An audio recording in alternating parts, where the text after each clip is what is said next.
నమస్కారం ఐబీటీవీ వార్తలకు స్వాగతం. ముందుగా వార్తల్లోని ముఖ్యాంశాలు. మీ భూమి మీ హక్కు కార్యక్రమాన్ని ప్రారంభించిన సీఎం చంద్రబాబు. క్యూఆర్ కోడ్తో హైటెక్ భూ పాస్బుక్స్ విడుదల. భూ రికార్డుల అక్రమాలకు జైలు పీడీ యాక్ట్ హెచ్చరిక. భూ వివాదాలకు చెక్ పెట్టే కీలక ముందడుగు. సినీ పరిశ్రమలోని సమస్యల పరిష్కారం కోసం దిల్ రాజు మాతో మాట్లాడుతుంటారన్న మల్లు భట్టి విక్రమార్క. సినీ రంగ అభివృద్ధిపై సలహాలు సూచనలు ఇస్తుంటారన్న ఉప ముఖ్యమంత్రి. టాలీవుడ్ ఎలాంటి సాయం కోరినా ప్రభుత్వం చేస్తుందని హామీ. గద్దర్ అవార్డుల వేడుకను దిల్ రాజు బాధ్యతాయుతంగా తీసుకున్నారని వ్యాఖ్య. వికసిత భారత్ లక్ష్యంగా కేంద్ర బడ్జెట్ రూపొందిందన్న జోషి. పేదలు, రైతులు, మహిళలపై బడ్జెట్ ప్రత్యేక దృష్టి. డిజిటల్ భారత్ ఏఐ అభివృద్ధికి బడ్జెట్ బలమని వ్యాఖ్య. భవిష్యత్ తరాలకు పునాది వేస్తున్న బడ్జెట్ అని పేర్కొన్న జోషి. బీజేపీ అభ్యర్థులకు బెదిరింపులు తగవని డీకే అరుణ హెచ్చరిక. సీఎం కుటుంబమే బెదిరింపులకు పాల్పడుతోందని డీకే అరుణ ఆరోపణ. బీజేపీ మున్సిపల్ అభ్యర్థులందరికీ అండగా ఉంటానన్న అరుణ. బెదిరింపు రాజకీయాలు ప్రజాస్వామ్యానికి విరుద్ధమన్న డీకే అరుణ. అమరావతి అభివృద్ధి పనులన్నీ పూర్తి చేస్తామన్న మంత్రి నారాయణ. రాజధానిగా అమరావతి అభివృద్ధి ప్రభుత్వ ప్రాధాన్యత అని వెల్లడి. నిలిచిపోయిన అమరావతి పనులు తిరిగి ప్రారంభమయ్యాయని ప్రకటన. నిర్దిష్ట టైంలైన్ తో అమరావతి అభివృద్ధి పనులు పూర్తి చేస్తామని వ్యాఖ్య. కర్నూలు జిల్లా ఎమ్మిగనూరు మండలం కల్లుగొట్లలో సీఎం చంద్రబాబు పర్యటన సందర్భంగా తీవ్ర ఉద్రిక్తత చోటు చేసుకుంది. సీఎం గోబ్యాక్ అంటూ విద్యార్థి సంఘాలు, వామపక్ష పార్టీల నాయకులు పెద్ద ఎత్తున నినాదాలు చేశారు. సీఎం పర్యటనకు వ్యతిరేకంగా నిరసనలు చేయడంతో పోలీసులు భారీగా మోహరించారు. భద్రతా ఏర్పాట్ల మధ్య సీఎం కార్యక్రమాలు కొనసాగాయి. ప్రభుత్వ విధానాలకు వ్యతిరేకంగా ప్రజా సంఘాలు తమ నిరసన వ్యక్తం చేశాయని నాయకులు తెలిపారు. నిరసన నేపథ్యంలో కొద్దిసేపు ఉద్రిక్త వాతావరణం నెలకొంది. పోలీసులు ఆందోళనకారులను అదుపులోకి తీసుకుని పరిస్థితిని నియంత్రించారు. సీఎం పర్యటనలో భద్రతా చర్యలు మరింత కట్టుదిట్టం చేశారు. ఈ ఘటనతో కర్నూలు రాజకీయ వాతావరణం ఒక్కసారిగా వేడెక్కింది. సీఎం పర్యటనలు ప్రజల్లో మిశ్రమ స్పందనను లేపుతున్నాయని రాజకీయ విశ్లేషకులు వ్యాఖ్యానిస్తున్నారు.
ఉద్యోగాలు కావాలని చెప్పి మేము అడుగుతా ఉన్నాం.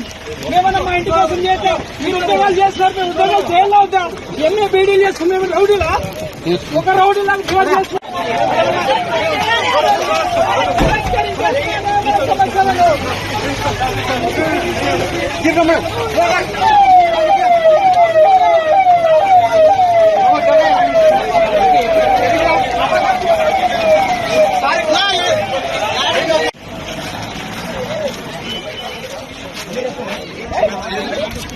ప్రధాని నరేంద్ర మోదీ ఇచ్చిన నిధులతోనే రాష్ట్రంలోని మున్సిపాలిటీల అభివృద్ధి జరుగుతోందని కేంద్ర హోంశాఖ సహాయ మంత్రి బండి సంజయ్ తెలిపారు.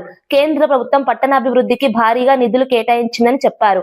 అమృత్, స్మార్ట్ సిటీ వంటి పథకాల ద్వారా మౌలిక వసతులు మెరుగుపడ్డాయని పేర్కొన్నారు. రహదారులు, డ్రైనేజీ, తాగునీరు, పారిశుద్ధ్య పనులకు కేంద్ర నిధులే ఆధారమని అన్నారు. కేంద్ర సహకారం లేకుండా రాష్ట్ర ప్రభుత్వాలు అభివృద్ధి చేయలేవని వ్యాఖ్యానించారు. మున్సిపల్ ఎన్నికల నేపథ్యంలో ఈ విషయాన్ని ప్రజలు గుర్తుంచుకోవాలని పిలుపునిచ్చారు. డబుల్ ఇంజిన్ ప్రభుత్వం ఉంటేనే పట్టణాలకు సమగ్ర అభివృద్ధి సాధ్యమని బండి సంజయ్ స్పష్టం చేశారు. ఈ వ్యాఖ్యలు రాజకీయంగా ప్రాధాన్యం సంతరించుకున్నాయి. దానికి జాగా చూపెడతలేరు. బీఆర్ఎస్ పార్టీ ప్రభుత్వం చూపెట్టలే, ఈ కాంగ్రెస్ పార్టీ ప్రభుత్వం చూపెట్టలేదు.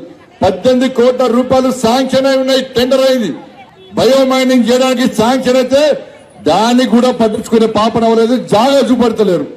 ఎందుకు చూపెడతలేరంటే ఇవాళ ఇక్కడ మేయరు భారతీయ జనతా పార్టీ కాదక్క బీఆర్ఎస్ ఉన్నారు కాబట్టి ఇలా బీఆర్ఎస్ పార్టీ అంటే భూ రాక్షసుల పార్టీ. వాళ్ళకి ప్రజల మీద సమస్యల మీద శ్రద్ధ లేదు. ఎక్కడ జాగ దొరికితే అక్కడ కబ్జా చేయాలి. కరీంనగర్ కాదు, చుట్టుపక్కల ఊర్లలో ఉన్న జాగలన్నీ కబ్జా చేశారు. ఈ రోడ్డు కూడా కబ్జా చేస్తారు. మీరు నిల్చున్న జాగను కూడా జరుగుని జాగ నాది అంటారు వాళ్ళకి గెలిపిస్తే. ఇలా కరీంనగర్ లో దాదాపు సగం మంది బీఆర్ఎస్ పార్టీలు భూ రాక్షసుల పార్టీలు ఇలా జైలుకి పేరు. నేనే జైలుకు పంపించిన చెప్పిన కమిషనర్ గారికి. ఇలా బీఆర్ఎస్ పార్టీ ఉన్నప్పుడు ఒక్క పైసా అయ్యలే. మేము పైసలు తెస్తే కొబ్బరికాయలు వాళ్ళు కొట్టారు. ఇవాళ మొన్న రాక మన కేంద్రం నుంచి మంత్రిని పట్టుకొచ్చి డంపింగ్ యార్డ్ కు పైసలు శాంక్షన్ చేసిన ఇలా 134 కోట్ల రూపాయలు ఇవాళ నీళ్ల కోసం తీసుకొచ్చి కార్పొరేషన్ తీసుకొచ్చి మొన్న 134 కోట్ల రూపాయలు, 50 కోట్ల రూపాయలు పట్టుకొచ్చిన. ఇప్పుడున్న 50 కోట్ల రూపాయలు కార్పొరేషన్ లో ఉన్నాయి. ఈ 3 డివిజన్ల కోసం, రోడ్ల కోసం ఆల్రెడీ పేపర్లన్నీ సిద్ధంగా ఉన్నాయి. మీరు మా ముగ్గురిని గెలిపించండి. కరీంనగర్ మేయర్ మమ్మల్ని చేయండి. ఇవాళ 50 కోట్లతోని మీ గల్లీలలో రోడ్లను వేయించే బాధ్యత నాది. మీకు కాంగ్రెస్ పార్టీకి ఓటేసిన మన కేంద్ర ప్రభుత్వ రాష్ట్రంలో ప్రభుత్వం వచ్చింది. 2500 రూపాయలు మీకు ఇస్తాన్నారు. ఇచ్చిరాక ఎవరికైనా 4000 రూపాయలు మా తాత అమ్మమ్మలకు పెన్షన్ ఇచ్చిరా? తులం బంగారం ఇచ్చిర్రా? మంచి చకచక మెత్తును మీ మెడల్లో అంతాగా చూడు. చూడు సరిపోని మీ మెడకలు గుంజుకపోకూడదు వాళ్ళు. ఇంకా 18,000 లంచం తీసుకుంటూ సంక్షేమ శాఖ సహాయ అధికారి ఏసీబీ అధికారులకు రెడ్ హ్యాండెడ్ గా చిక్కారు. రాయచోటి పట్టణ చలపతి వీధికి చెందిన పురం బాలాజీ కద్రిలో సంక్షేమ శాఖ సహాయ అధికారిగా విధులు నిర్వహిస్తున్నారు. పాత బిల్లుల మంజూరు కోసం వార్డెన్ లక్ష్మీనారాయణతో 18,000 డీల్ కుదుర్చుకున్నట్లు సమాచారం. ముందుగా 2,000 తీసుకుని మిగతా 16,000 లంచం తీసుకుంటుండగా ఏసీబీ అధికారులు దాడి చేసి పట్టుకున్నారు. అనంతరం ఏసీబీ సిఐలు జయమ్మ, రామకృష్ణ సిబ్బందితో కలిసి నిందితుడి నివాసంలో సోదాలు నిర్వహించారు. ఈ సోదాల్లో విలువైన డాక్యుమెంట్లు, నగదు, బంగారం స్వాధీనం చేసుకున్నారు. లంచగొండితనంపై ఏసీబీ చర్యలు కొనసాగుతున్నాయని అధికారులు తెలిపారు. ఈ ఘటన ప్రభుత్వ శాఖల్లో కలకలం రేపింది. కదిరి ఆయన ఇచ్చినటువంటి కంప్లైంట్ మేరకు పురం బాలాజీ గారు కదిరి బీసీ వెల్ఫేర్ ఆఫీసర్గా పనిచేస్తున్నారు. ఈయన పాత బిల్లులు ప్రాసెస్ చేయడం కోసము 18,000 రూపాయల డబ్బులు డిమాండ్ చేసి 2,000 రూపాయలు ముందుగానే తీసుకున్నారు. మిగిలిన రిమైనింగ్ 16,000 రూపాయలు ఇవ్వాలని డిమాండ్ చేయడంతో ఆయన లక్ష్మీనారాయణ గారు మాకు వచ్చి కంప్లైంట్ ఇవ్వడం జరిగింది. దానికి సంబంధించి ఇది రోజు 15,000 రూపాయల డబ్బులు డైరెక్ట్గా కంప్లైంట్ దగ్గర నుంచి తీసుకుంటూ రెడ్ హ్యాండెడ్గా ఏసీబీ అధికారులకు దొరకడం జరిగింది. ఇప్పుడు ఆ కేసులో భాగంగానే మనకు ఇక్కడ ఆయనకు సంబంధించినటువంటి ఇంటి నందు సర్చెస్ కంటిన్యూ చేస్తున్నాము. కేంద్రం ప్రవేశపెట్టిన బడ్జెట్ వికసిత భారత్ లక్ష్యంగా ఉందని కేంద్ర మంత్రి ప్రహ్లాద్ జోషి తెలిపారు. దేశ ఆర్థికాభివృద్ధి, పేదల సంక్షేమం, మౌలిక వసతుల విస్తరణకు ఈ బడ్జెట్ దోహదపడుతుందని అన్నారు. రైతులు, మహిళలు, యువత, మధ్యతరగతి వర్గాలపై ప్రత్యేక దృష్టి సారించామని చెప్పారు. డిజిటల్ భారత్, ఏఐ ఆధారిత అభివృద్ధికి బడ్జెట్ బలమిచ్చిందని వివరించారు. ప్రజా పంపిణీ వ్యవస్థను మరింత పారదర్శకంగా మార్చేలా చర్యలు తీసుకున్నామని పేర్కొన్నారు. దేశాన్ని ప్రపంచ స్థాయిలో పోటీ పడేలా తయారు చేయడమే లక్ష్యమని చెప్పారు. ఈ బడ్జెట్ భవిష్యత్తు తరాలకు బలమైన పునాది చేస్తుందని ప్రహ్లాద్ జోషి అభిప్రాయపడ్డారు. బడ్జెట్ పై జాతీయ స్థాయిలో విస్తృత చర్చ కొనసాగుతోంది. Clearly visualized what India should be in 2047 and what India should be in 2050. ये तो बहुत अच्छी तरह से इस बजट में एक्सप्लेन किया है. So some people are talking इसमें हमको ये नहीं है, इसको हमको ये नहीं मिला है. पूरा बजट पढ़ा नहीं है जी. बजट का भाषण देखते हुए कुछ एक रिएक्शन देना है, इतना ही सोचा है. The clear vision, because as I said, we were in the 6th and we became the fragile 5, and by 2047 India should become Vikasit Bharat, and when we become the 3rd largest economy, you should understand we should compete with the 2 mega giants of the world. So keeping that in mind, this budget has been brought out. Kurnool జిల్లా కలుగొట్లలో CM Chandrababu Naidu మీ భూమి మీ హక్కు కార్యక్రమాన్ని ప్రారంభించారు. అధికారిక రాజముద్రతో కూడిన కొత్త తరహా భూ పాస్బుక్స్ ను సీఎం విడుదల చేశారు. ఈ హైటెక్ పాస్బుక్స్ లో ప్రత్యేక క్యూఆర్ కోడ్ ఉండడంతో భూస్వాములు తమ భూమి వివరాలను మొబైల్లోనే పరిశీలించుకోవచ్చు. భూ రికార్డుల్లో ఎవరైనా అక్రమ మార్పులు చేస్తే వెంటనే జైలు శిక్షతో పాటు పీడీ యాక్ట్ అమలు చేస్తామని సీఎం హెచ్చరించారు. కొత్త డిజిటల్ వ్యవస్థలో యజమాని అనుమతి లేకుండా భూ వివరాలు మార్చడం అసాధ్యమని స్పష్టం చేశారు. ఈ కార్యక్రమంతో రైతులకు శాశ్వత భద్రత కలుగుతుందని ప్రభుత్వం చెబుతోంది. భూ వివాదాలకు చెక్ పెట్టే దిశగా ఇది కీలక ముందడుగా భావిస్తున్నారు. అదే మరి రోడ్డంతా బ్లాక్ చేయడం, గొడవలు చేయడం, ఏదో బలం ఉందని నిరూపించుకోవడం. బల ప్రదర్శన నిరూపించుకోవాల్సింది ఎన్నికల సమయంలో. మిగిలిన సమయంలో ప్రజలకు సేవ చేయడంలో ఏదైనా కానీ తప్పులు చేస్తే చెప్పడంలో మీరు ముందుకు రండి. కానీ తప్పుడు విధానాల ద్వారా వస్తే మాత్రం ఈ ప్రభుత్వం క్లియర్గా ఉండాలనా లేదా తమ్ముళ్ళని అడుగుతున్నా మిమ్మల్ని అందరినీ. మీ ప్రాణాలకు రక్షణ అవసరం లేదా అని అడుగుతున్నా. మీ ఆస్తులకు భద్రత ఉండాలా లేదా అని అడుగుతున్నా. మీరు పోయినప్పుడు రోడ్డు మీదకి మళ్ళా తిరిగి సురక్షితంగా రావాలనే కోరిక అందరికీ ఉంటుంది. నాకు లా అండ్ ఆర్డర్ ముఖ్యం, ప్రజలు ముఖ్యం. ఎవరైనా రాజకీయాల్లో ఇష్టానుసారంగా చేస్తే కఠినంగా ఉంటా. అందుకే చెప్పా 95 CBN తప్ప 2014 CBN కాదని మరొకసారి అందరికీ తెలియజేస్తున్నా. ముందస్తు అనుమతి లేకుండానే హైదరాబాద్ పోలీస్ కమిషనర్ సజ్జనార్ ను ప్రజలు కలుసుకునే అవకాశాన్ని కల్పించారు. శుక్రవారం ఓల్డ్ సిటీ ప్రాంతంలో ఉన్న పోలీస్ ప్రధాన కార్యాలయంలో ప్రజలు నేరుగా కమిషనర్ ను కలిసి తమ సమస్యలు చెప్పుకోవచ్చని అధికారులు తెలిపారు. ప్రజలకు పోలీస్ వ్యవస్థ మరింత దగ్గర కావాలనే ఉద్దేశంతో ఈ ఓపెన్ మీటింగ్ నిర్వహిస్తున్నట్లు తెలిపారు. సాధారణంగా పోలీస్ అధికారులను కలవాలంటే అనేక ప్రక్రియలు ఉండటంతో ప్రజలు ఇబ్బందులు పడుతుంటారని, వాటిని తొలగించేందుకే ఈ నిర్ణయం తీసుకున్నామని చెప్పారు. ముఖ్యంగా భూ వివాదాలు, కుటుంబ సమస్యలు, శాంతి భద్రతలకు సంబంధించిన అంశాలపై ఫిర్యాదులు స్వీకరించనున్నారు. ఈ నిర్ణయంపై ప్రజల నుంచి సానుకూల స్పందన వస్తోంది. ప్రజా పోలీసింగ్ కు ఇది మంచి ఉదాహరణగా నిలుస్తోందని విశ్లేషకులు అభిప్రాయపడుతున్నారు.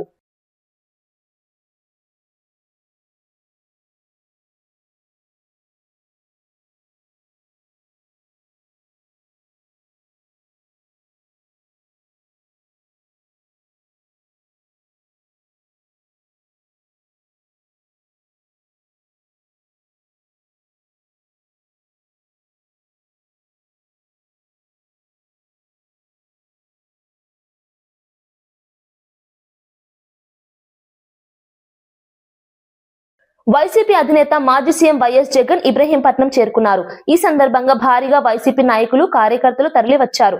జగన్ రాకతో ప్రాంతం రాజకీయంగా ఉత్సాహంగా మారింది. కొద్దిసేపట్లోనే మాజీ మంత్రి జోగి రమేష్ నివాసానికి జగన్ చేరుకోనున్నారు. ఇటీవల చోటు చేసుకున్న రాజకీయ పరిణామాల నేపథ్యంలో ఈ పర్యటనకు ప్రాధాన్యం ఏర్పడింది. పార్టీ శ్రేణులకు ధైర్యం చెప్పడంతో పాటు సంఘీభావం తెలపడమే ఈ పర్యటన ఉద్దేశమని వైసీపీ వర్గాలు చెబుతున్నాయి. జగన్ రాకను దృష్టిలో ఉంచుకొని పోలీసులు భారీ భద్రత ఏర్పాటు చేశారు. ఈ పర్యటన రాష్ట్ర రాజకీయాల్లో మరోసారి చర్చకు దారితీస్తోంది. వైసీపీ కార్యకర్తల ఉత్సాహం కనిపిస్తోంది.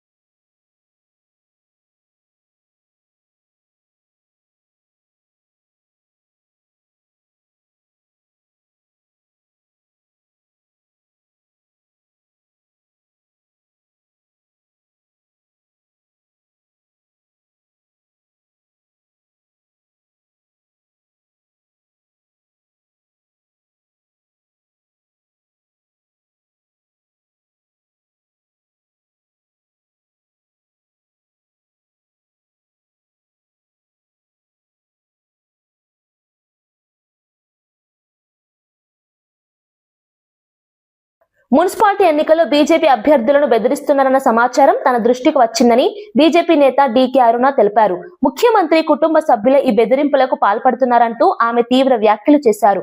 బీజేపీ మున్సిపల్ అభ్యర్థులందరికీ తాను అండగా ఉంటానని భరోసా ఇచ్చారు. ఎలాంటి బెదిరింపులకు భయపడాల్సిన అవసరం లేదన్నారు. పాలమూరుకు వలస వచ్చిన ముఖ్యమంత్రి కుటుంబం ఈ ప్రాంతంలో బెదిరింపు రాజకీయాలకు దిగితే చూస్తూ ఊరుకోబోమని హెచ్చరించారు. ప్రజాస్వామ్యంలో పోటీ స్వేచ్ఛగా జరగాలని, బెదిరింపులు అనైతికమని అన్నారు. ఈ వ్యాఖ్యలు మున్సిపల్ ఎన్నికల వేళ రాజకీయ వాతావరణాన్ని మరింత వేడెక్కించాయి. మరోసారి ఆదరించిండ్రు. మరి ప్రాంత ప్రజలను భయభ్రాంతులకు గురి చేయడం అనేది ఏమాత్రం కూడా సమంజసం కాదు. ప్రజలందరూ ఎవరు భయపడాల్సినటువంటి అవసరం లేదు. వాళ్ళ భయాలకు, వాళ్ళ యొక్క దౌర్జన్యాలకు, అరాచకాలకు చేసేటటువంటి భయాందోళన ఎట్టి పరిస్థితుల్లో మీరు ఆ భయాందోళనకు గురి కాకుండా ఉండండి. మీకు మీ పార్లమెంటు సభ్యురాలు డీకే అరుణమ్మ మీకు అండగా ఉంది. ఎవరూ భయపడాల్సినటువంటి అవసరం లేదని చెప్పి సందర్భంగా నేను తెలియజేస్తాను. అటువంటి భయపెట్టే వాళ్ళని ఎదుర్కొనేందుకు ఎప్పుడైనా డీకే అరుణమ్మ సిద్ధమే అని ఈ సందర్భంగా మీకు తెలియజేస్తా ఉన్నా.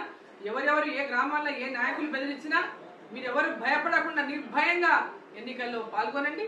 ఎన్నికల్లో భారతీయ జనతా పార్టీకి విజయాన్ని అందించండి అని చెప్పి నేను మీడియా ద్వారా ఈ మందూరు మున్సిపాలిటీలో, అదేవిధంగా కోస్గి మున్సిపాలిటీలో పోటీ చేస్తున్నటువంటి అభ్యర్థులు కానీ, వారి కుటుంబ సభ్యులు కానీ, వారి బంధుమిత్రులు కానీ, ప్రజలు కానీ ఎవరు కూడా భయభ్రాంతులకు గురికావద్దు. తప్పకుండా భారతీయ జనతా పార్టీ విజయానికి మీరు అందరూ కూడా అండగా ఉండి విజయాన్ని అందించండి. అభివృద్ధి చేసినటువంటి ఒక అవకాశం మాకు కల్పించండి. భారతీయ జనతా పార్టీ జెండాను మద్దూరు మున్సిపాలిటీ మీద, అదేవిధంగా కోస్గి మున్సిపాలిటీ మీద ఎగిరేసినటువంటి అవకాశాన్ని కల్పించాలని కమలంపు గుర్తుకు ఓట్లేసి భారీ మెజార్టీతో నన్ను ఏ విధంగా అయితే గతంలో మీరు గెలిపించారో పార్లమెంటు సభ్యురాలుగా, అదేవిధంగా భారీ మెజార్టీతో ఇప్పుడు అందరినీ కూడా గెలిపించి మరి భవిష్యత్తుకు ఒక పునాదిని వేయాలి. ఒక పునాది వేసుకుంటే భవిష్యత్తులో రాబోయే కాలంలో భారతీయ జనతా పార్టీ తెలంగాణలో అధికారంలో ఖచ్చితంగా వచ్చి తీరుతుంది. 2027 చివరి కల్లా రాజధాని అమరావతిలో ముఖ్యమైన పనులన్నీ పూర్తి చేస్తామని మంత్రి నారాయణ స్పష్టం చేశారు. అమరావతి అభివృద్ధి విషయంలో ప్రభుత్వం కట్టుబడి ఉందన్నారు. పరిపాలనా భవనాలు, రహదారులు, మౌలిక వసతుల నిర్మాణం వేగంగా సాగుతోందని తెలిపారు. గతంలో నిలిచిపోయిన పనులను తిరిగి ప్రారంభించామని చెప్పారు. రాజధానిగా అమరావతిని అభివృద్ధి చేయడం ప్రభుత్వ ప్రాధాన్యత అని పేర్కొన్నారు. నిర్దిష్ట టైం లైన్ తో పనులు పూర్తయ్యేలా చర్యలు తీసుకుంటున్నామని వివరించారు. ఈ ప్రకటనతో అమరావతి రైతులు, ప్రజల్లో ఆశలు పెరిగాయి. రాజధాని అభివృద్ధిపై మరోసారి చర్చ మొదలైంది. బంగ్లాలు కావచ్చు, ఇవి కూడా ఎంతో వేగవంతంగా యూజ్ జరుగుతున్నాయి. ఇవన్నీ కూడా మార్చ్ ఎండింగ్ అయిపోయి ఏప్రిల్కి వాళ్ళు హ్యాండ్ ఓవర్ చేసేటట్టుగా యాక్చువల్గా ఇన్స్ట్రక్షన్ ఇచ్చింది. అదే పందాలు యాక్చువల్గా ఈరోజు అన్ని వర్క్స్ జరుగుతున్నాయి. 30% ఏరియా ఇక్కడ గ్రీన్ అండ్ బ్లూ పెట్టాం. ఇందులో కొండవీటి వాగుంది, పాలవాగుంది. ఆ 2 వర్క్స్ కూడా ఎంతో వేగవంతంగా జరుగుతున్నాయి. అవి కాకుండా 3 రిజర్వాయర్స్ ఉన్నాయి. ఆ 3 రిజర్వాయర్స్ వరకు కూడా ఎంతో వేగవంతంగా జరుగుతుంది. అడ్మినిస్ట్రేటివ్ ఐకానిక్ టవర్స్ 5 టవర్స్ పెట్టాము. అదేవిధంగా అసెంబ్లీ 250 మీటర్లు ఎత్తుండే హైట్ ఉండే అసెంబ్లీ, అదేవిధంగా హైకోర్టు, అదేవిధంగా గవర్నర్ బంగ్లా, ఇవన్నీ కూడా ఎంతో వేగంగా. అవి అయితే 3 ఇయర్స్లో మనం ఎప్పుడైతే టెండర్ ఇచ్చామో టెండర్ నుంచి 3 ఇయర్స్లో కంప్లీట్ అయ్యేటట్టుగా ఈ విధంగా ఈరోజు అమరావతి క్యాపిటల్ సిటీలో వర్క్స్ అన్ని జరుగుతున్నాయి. ఏరియాకి భూమిలో కూడా, రైతుల యొక్క భూమిలో కూడా నిలవాలి, పెరగాలంటే అనేక ఆర్గనైజేషన్స్ రావాలని ఒక ఇంటర్నేషనల్ స్పోర్ట్స్ సిటీ కట్టాలని ఆదేశించారు. అదేవిధంగా ఇంటర్నేషనల్ ఎయిర్పోర్ట్ హైదరాబాద్ ఏ విధంగా అయితే ఆ రోజు ముఖ్యమంత్రి గారు ఇంటర్నేషనల్ ఎయిర్పోర్ట్ని ఆ రోజు డిజైన్ చేయబట్టి ఈరోజు హైదరాబాద్కి అదే మెయిన్ అయింది. అలాంటిది ఒకటి. అదేవిధంగా స్మార్ట్ ఇండస్ట్రీస్ ఈ 3 టేకప్ చేయమన్నారు. అంటే లేటెస్ట్గా కట్టింది ఖతార్లో యాక్చువల్గా వాళ్ళు స్పోర్ట్స్ సిటీ కట్టారు. లండన్ ఒలింపిక్స్ అప్పుడు లండన్ వాళ్ళు కట్టారు. అవి 2 స్టడీ చేసి వచ్చాం. మళ్ళా కూడా అక్కడ ఉన్న వాళ్ళతో కూడా ఎవరైతే అవి చేశారో ఆ యొక్క నేషనల్, ఇంటర్నేషనల్ ఆర్కిటెక్చర్స్ ఉన్నారో వాళ్ళని కూడా కాంటాక్ట్ చేయమని అధికారులకు ఇచ్చాం. వాళ్ళు కూడా కాంటాక్ట్ చేస్తారు. దాని మీద ముందుకు పోవడం జరుగుతుంది. వైఎస్ కుటుంబం అధికారంలోకి వచ్చినప్పుడల్లా టీటీడీ ఎందుకు వివాదాల్లో ఉంటుందంటూ ఎమ్మెల్సీ నాగబాబు తీవ్రంగా మండిపడ్డారు. వైసీపీ హయాంలో తీసుకున్న నిర్ణయాలే తిరుమల సంస్థను వివాదాల కేంద్రంగా మార్చాయని ఆరోపించారు. టీటీడీ లాంటి పవిత్ర సంస్థను రాజకీయ లబ్ధి కోసం వాడుకోవడం తగదని అన్నారు. భక్తుల విశ్వాసాలతో ఆడుకోవడం అనైతికమని వ్యాఖ్యానించారు. గతంలో తీసుకున్న నిర్ణయాల వల్లే టీటీడీ ప్రతిష్ట దెబ్బతిందని చెప్పారు. ఇప్పుడు వాస్తవాలు బయటపడుతున్నా బాధ్యత తీసుకోకుండా ఎదురుదాడి చేయడం సరికాదని విమర్శించారు. వాళ్ళ మత సంస్థలకి ఒక నాస్తికుణ్ణి, ఒక దైవదూషణ చేసేవాడిని చైర్మన్గా పెట్టి అలాంటి వాడి చేతికి మత సంస్థ డబ్బు, నిర్ణయాలు అప్పచెప్తారా? లేదు కదా. మరి టీటీడీ విషయంలోనే ఎందుకు అలా చేశారు? ఇలాంటి నిర్ణయాల వల్ల కదా ఇవాళ దారుణమైన కెమికల్స్తో, ఏవేవో ఆయిల్స్తో నిండిన ఫేక్ గీ టీటీడీ ప్రస్తావనలోకి వచ్చింది. గతం భవిష్యత్తుకు దిక్సూచి అవ్వాలి. ఎలాంటి వాళ్ళు వ్యవస్థలు నడిపించారనే విషయాలు ఇప్పటి తరానికి తెలియాలనే ఇవన్నీ చెప్తున్నాను తప్ప ఎవరిని నొప్పించడానికి కాదు. ఇప్పుడు వైఎస్ఆర్సీపీ వాళ్ళు చెప్పే అతిపెద్ద అబద్ధానికి వద్దాం. సిట్ తన ఛార్జ్షీట్లో ఆ ఫేక్ గీలో ఎలాంటి యానిమల్ ఫ్యాట్ లాంటి పదార్థాలు లేవు అని చెప్పేసింది అని వాళ్ళ నీలి మీడియాలో రాసుకుంటున్నారు, చెప్పుకుంటున్నారు. నిజంగా కొవ్వు లాంటి పదార్థాలు లేకపోతే సంతోషమే. కానీ ఇక్కడ మనం జాగ్రత్తగా నిజాలు తెలుసుకోవాలి, రాబట్టుకోవాలి. మరొకసారి ఇలాంటి తప్పు జరగకుండా చూసుకోవాలి. 2024లో ఎన్డీడీబీ సిఐఎల్ఎఫ్ నివేదికలో ఏముంది అంటే నెయ్యి కల్తీ జరిగిన మాట వాస్తవం అని చెబుతూ అలా జరగడానికి 5 కారణాల్లో 4 కారణాలుగా beef tallow, pig fat, fish oil లాంటి పదార్థాలు ఉండటం అని స్పష్టంగా చెప్పింది. ఇప్పుడు వచ్చిన సిట్ ఛార్జ్ షీట్లో ఎక్కడా కూడా ఎన్డీడీబీ సిఐఎల్ఎఫ్ నివేదిక తప్పు అని చెప్పలేదే. చెప్పుంటే మేము కూడా అమ్మాయి అనుకునేవాళ్ళం. సిట్ ప్రస్తుతం ఎన్డీఆర్ఐ ద్వారా చేయించింది లార్డ్ అంటే పందికొవ్వు టెస్ట్ మాత్రమే. అది కూడా 10% కంటే తక్కువ ఉంటే మేము చెప్పలేము అనిందే తప్ప ఇతిమిద్దంగా లేదు అని తేల్చలేదు. లేదు అని తేల్చుంటే మాకన్నా సంతోషపడేవాళ్ళు ఇంకే. కేంద్ర మంత్రి బండి సంజయ్ విడుదల చేసిన బుక్లెట్ పచ్చి అబద్దాల పుట్ట అని బీఆర్ఎస్ ఎమ్మెల్యే గంగుల కమలాకర్ తీవ్రంగా విమర్శించారు. దీనిపై బహిరంగ చర్చకు తాను సిద్ధమని, బండి సంజయ్ సిద్ధమేనా అంటూ సవాల్ విసిరారు. 2018లో స్మార్ట్ సిటీ పనులు ప్రారంభమైన సమయంలో బండి సంజయ్ కేవలం కార్పొరేటర్ మాత్రమేనని గుర్తు చేశారు. బీఆర్ఎస్ హయాంలో నిర్మించిన మల్టీపర్పస్ పార్కులు, గాంధీ విగ్రహాల క్రెడిట్ ను తన ఖాతాలో వేసుకోవడం దిగజారుడు రాజకీయానికి నిదర్శనమన్నారు.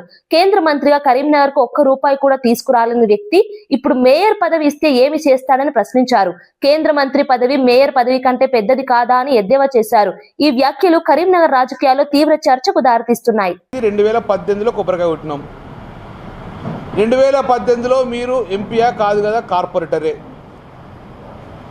మరి 2018లో 16లో మీరు కార్పొరేటర్ ఉన్నప్పుడు స్మార్ట్ సిటీలో మీ పాత్ర ఏంది? సరే పోనీ, మీరు అప్పుడు బీజేపీ కార్పొరేటర్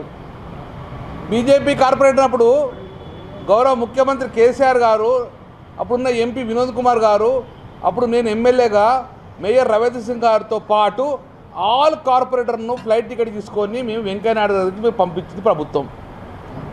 అందులో మీరున్నారా? రమ్మని టికెట్ బుక్ చేసినా ఎందుకు రాలేదు అని అంటున్నా. అందరు కార్పొరేట్ ఇచ్చిండ్రు. ఆ ఫోటో కూడా మీకు రిలీజ్ చేస్తాం. ఆ ఫోటో కూడా రిలీజ్ చేస్తాం. పత్రిక మిగతా పత్రిక ఇప్పుడు మీ పాంప్లెట్ మేము ఇస్తాం. ఆ ఫోటోలో కూడా మీరు కనబడతలేరు. ఇది వెంకయ్యనాయుడు తోటి ఆ రోజు స్మార్ట్ సిటీ శాంక్షన్ చేసినప్పుడు ఉన్న ఫోటో. 2016లో స్మార్ట్ సిటీ వచ్చింది, 2018లో కొబ్బరికాయ కొట్టినాము. ఇందులో మీ పాత్ర శూన్యం, 0. అటువంటి అప్పుడు స్మార్ట్ సిటీ నిధులతోటి మీకు సంబంధం లేదు. నెంబర్ 1. వీళ్ళ పాంప్లెట్లు ఏం కొట్టించినావు బండి సంజయ్ గారు? ఒక్క అవకాశం ఇవ్వండి, కరీంనగర్ గడ్డ మీద కాషాయం జెండా ఎగరేస్తా అన్నావు. మేము అన్నాం ఆల్రెడీ నీకు ఒక అవకాశం ఇచ్చిండ్రు. 7 సంవత్సరాలు ఎంపీగా ఉన్నారు, 2 సంవత్సరాలు మంత్రిగా ఉన్నారు, కేంద్ర మంత్రిగా ఉన్నారు. ఇంతకన్నా పెద్ద పోస్ట్ కాదు కదా మేయరు, ఇదే పెద్ద పోస్ట్ కదా. కేంద్ర మంత్రి కన్నా పెద్ద పోస్టా నీకు మేయరు? కాదు కదా. కేంద్ర మంత్రిగా విఫలమైనావు కదా, మీరే ఒప్పుకుంటున్నట్టు కదా. కేంద్ర మంత్రిగా విఫలమైనాను, నేను మాకు మేయర్ చేయండి, డెవలప్ చేస్తా అని ఒక వర్డ్ అంటున్నావు. ఇది సూటిగా ప్రశ్న. మేయర్ కన్నా పెద్ద పోస్టా, చిన్న పోస్టా కేంద్ర? తిరుమల లడ్డూ తయారీలో ఉపయోగించిన నెయ్యిలో ఇతర పదార్థాల కల్తీ జరిగినా జంతు కొవ్వు మాత్రం కలవలేదని సిట్ ఛార్జీ షీట్ లో స్పష్టంగా పేర్కొన్నట్లు టీటీడీ మాజీ చైర్మన్ వైవి సుబ్బారెడ్డి తెలిపారు. ఈ అంశంపై కావాలని వక్రీకరించి ప్రచారం చేస్తున్నారని ఆయన విమర్శించారు. పవిత్రమైన తిరుమల లడ్డూను రాజకీయాలకు వాడుకోవడం దురదృష్టకరమన్నారు. సిట్ నివేదిక వాస్తవాలను స్పష్టంగా చెప్పినా కొందరు నేతలు ప్రజల్లో అనవసర భయాందోళనలు సృష్టిస్తున్నారని ఆరోపించారు.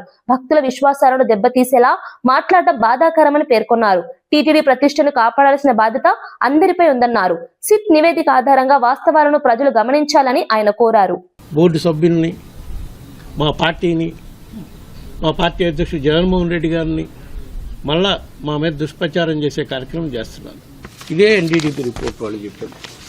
Yes value equation for it suspected adulterants as per ISO 17678. ఏమని? Soybean oil, sunflower oil, cotton seed oil, fish oil, coconut oil, coconut and palm kernel fat, palm oil and beef tallow, lard. Suspected as per ISO standard. Suspected అంటే ఉన్నాయా లేదా అనుమానాలు ఉన్నాయి, ఉండే అవకాశాలు ఉన్నాయి అని మాత్రం చెప్పారు. తిరుమల లడ్డూలో నెయ్యి కల్తీ జరిగినట్లు సిట్ తేల్చిన వైసీపీ అడ్డగోలుగా వాదనలు చేస్తుందని కూటమి నేత అనిత తీవ్రంగా విమర్శించారు. సిట్ నివేదికలో పేర్కొన్న అంశాలను కావాలనే పక్కదారి పట్టిస్తున్నారని ఆరోపించారు. ప్రజలను గందరగోళానికి గురి చేయడమే వైసీపీ లక్ష్యమని అన్నారు. పవిత్రమైన ప్రసాదాన్ని రాజకీయ లబ్ధికి వాడుకోవడం అత్యంత దుర్మార్గం అన్నారు. భక్తుల మనోభావాలను గౌరవించాల్సిన బాధ్యత ప్రతిపక్షానికి ఉందని గుర్తు చేశారు. సిట్ తేల్చిన వాస్తవాలను అంగీకరించకుండా నిందలు వేయడం సరైంది కాదన్నారు. ఈ వ్యవహారంపై నిజాలు బయటకు వచ్చాయని ప్రజలు అన్ని గమనిస్తున్నారని ఆమె వ్యాఖ్యానించారు. లడ్డూ అంశం రాష్ట్ర రాజకీయాల్లో మరోసారి చర్చనీయాంశంగా మారింది. సిపి నాయకుల్ని మేము హౌస్ అరెస్ట్ చేశామా అండి? మీరు ఎక్కడైనా విన్నారా హౌస్ అరెస్ట్ చేశామని? కానీ వాళ్ళు వచ్చి మా విధుల్ని, మా పోలీసులు చేసే విధులను ఆటంకపరుస్తున్నారని మేము ఇబ్బందులు పడి తిరిగి వాళ్ళ మీద ఏదైనా కేసు పెడితే తిరిగి వాళ్ళు బయటకు వచ్చి వాళ్ళ సొంత మీడియాలో, వాళ్ళ సాక్షి మీడియాలో బయటకు వచ్చి ఏమని మాట్లాడతారు? పోలీసులు జులుం నశించాలి, పోలీసులు అడ్డగోలుగా వ్యవహరిస్తున్నారు, పోలీసులు అంతు తేలుస్తామని చెప్పి పోలీసుల మీద తిరిగి దుర్భాషలు ఆడే పరిస్థితి కనిపిస్తా ఉంది. అసలు వీళ్ళు వచ్చిన తర్వాత 2019లోని నామ్స్ మార్చేసి పాలు ప్రొక్యూర్మెంట్ అవసరం లేదంట. మరి పాలు ప్రొక్యూర్మెంట్ అవసరం లేకపోతే నెయ్యి ఎక్కడి నుంచి తీసుకొస్తారండి? అక్కడే పెద్ద ల్యాబ్సెస్.